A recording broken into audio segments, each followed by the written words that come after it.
How's it going? In this video, I'm going to talk about time management. And this is not going to be a long video because there's not too much to say.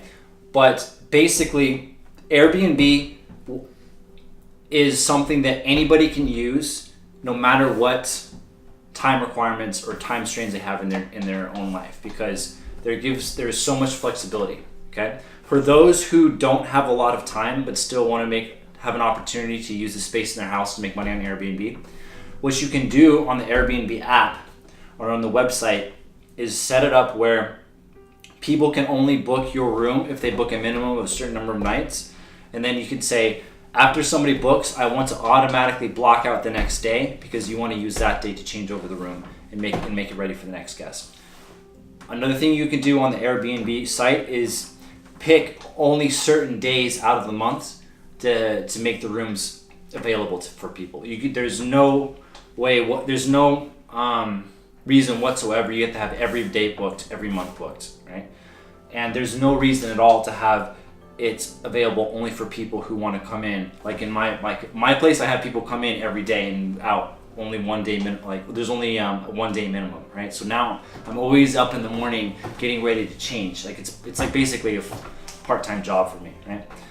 If you don't have the time for that, it's fine, because you can say, okay, Airbnb, I only want people to come who are willing to stay a minimum of 3 nights, 7 days, 2 weeks, whatever it is, right? And there's always going to be market demand for these various types of guests, right? In fact, if I have people booking 1 night, it's going to give you opportunity, because say in August, right, there's somebody who wants to book the whole month, right? And they're looking at both my listing and your listing.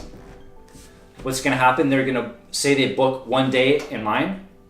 Say another person books 1 day in mine. That blocks out my entire listing for the new person that wants the month, because it's no longer available, right? Because 1 day out of the month was taken, and the other person needs the whole month. Okay.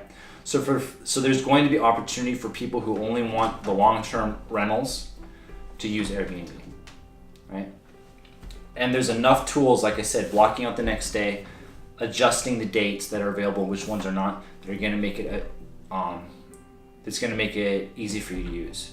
The next thing that's an important tool that Airbnb website gives its host is it allows you to adjust when people can come in and come out. This was something that was really important for me, because before I was having it where guests can check out and check in at any time, and this becomes a mess, because then you're negotiating with every single person. You're always running around.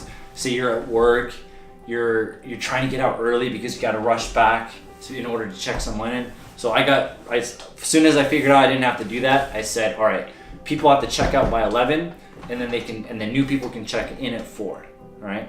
A lot of people will book and ask, hey, is that 4? Is that solid? Can I come in earlier? And what I say is, I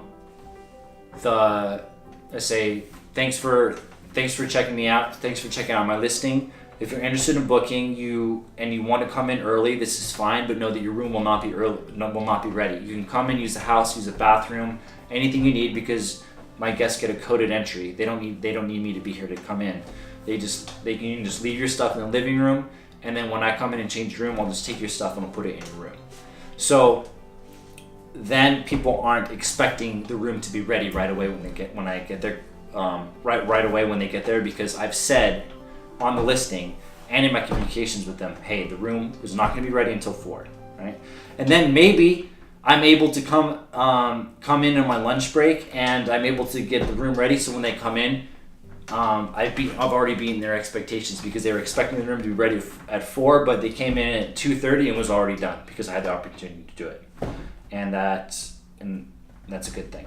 Okay, so hope you've gotten some good information out of this. Basically, no matter what your time constraints are, there are some opportunities for you on Airbnb, because it gives you a lot of flexibility in saying what you can do, and like what time people. How do you say this? It gives you a lot of flexibility in making your schedule, as in when people can book, when they can't, when they can come in, when they can't, and then automatically blocking days and minimum booking days. This gives you a lot of flexibility, right? Thanks for watching.